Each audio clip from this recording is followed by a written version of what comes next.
Hey guys, welcome back to my channel. If you're new here, my name is Paul. I pretty much do tech stuff on this channel and I upload at least twice a week. So kindly please subscribe to my channel and turn on the notification bell so you'll be notified every single time I drop a new video. So guys, in this video I'm going to be unboxing one of Samsung's A series budget smartphone. Samsung has been making budget smartphone for a while now and they pretty much rule the mid-range smartphone world. This is Samsung A01, one of the A series Samsung just released. Anyways, let's see what comes in the box. The A series are more like budget flagship because they carry some of the features you would find on a typical Samsung flagship smartphone. The first thing you're going to notice immediately, especially if you've unboxed so many flagship smartphones in the past, is the box. Let's just say it's not as quality as a typical box. Not a big deal, but I'm just letting you guys know. So instead of the pull-out style, this one slides out of the box. That's different. Anyways, the first thing you're gonna find is this pouch. It contains your user guide. Wait, no sticker? Well, I don't know if Samsung adds stickers to their flagship smartphone, but let's move on. Well, the next obvious thing you're gonna find is the phone itself. Samsung is really letting me know that I only paid $150 for this. The plastic bag on the phone is completely boring. I know guys, not a big deal, but I love pulling off plastic bag off a new phone. It's so satisfying, but I guess not this time. The phone itself is made out of plastic all around. Not a big fan, but for the price, no complaints from me. Usually I do tell people to get a case if they don't like the design of their phone, or they could slap on the skin. But I don't think the brand makes skin for budget smartphones though. So I think getting a case is the only option for you. The charging port is a micro USB. Sorry guys, no USB-C. But the good news is that you're gonna get an headphone jack, a 3.5mm headphone jack. You don't see so much of these bad boys around anymore.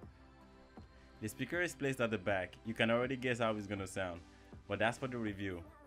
For full review, don't forget to subscribe to my channel and turn on the notification. Anyways, the camera is a dual lens setup. The main camera is a 13 megapixel f2.2 aperture with a 2 megapixel depth camera and a 5 megapixel front camera.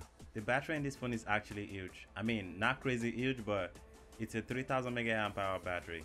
For the price, I would say that's great. Now for the chip, Samsung included a mid-range processor. It's an octa-core processor. I'm not really expecting crazy speed on it, but you should be able to get decent speed on it. Now let's turn on the phone, and while we wait for it to boot up, let's see what else comes in the box.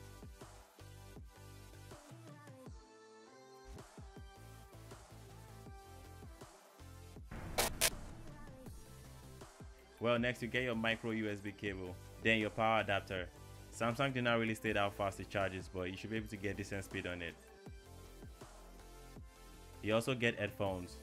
They sound decent, but don't rely on them too much. They break down fast. You also get your SIM tool. This thing is the most underrated tool. You take it for granted until you need it. Make sure you keep it. Anyways, that's it for what comes in the box. Let's get back to the main business. So let me set it up real quick. This won't take time.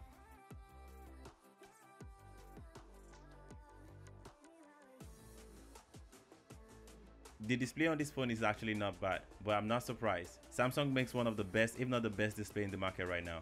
This display is a 5.7-inch display with a V-notch, which houses the front camera. The phone has a little bit of a chin, but not a biggie. Out of the box, the phone runs Android 10.0 with Samsung One UI version 2. There was actually an update when I was setting up the phone, but I'm going to download it later. This phone doesn't come with too many pre-installed apps. The only one that bothers me is this game, so I'm going to delete it. In my coming video, I'm going to be comparing this phone to the iPhone SE. Which one do you think is the best budget smartphone? To find out, you could press the subscribe button and turn on the notification. So I'm going to keep you updated. And also, I'm going to be making a full review of this phone where I'll be testing the camera, how fast it runs, and other features.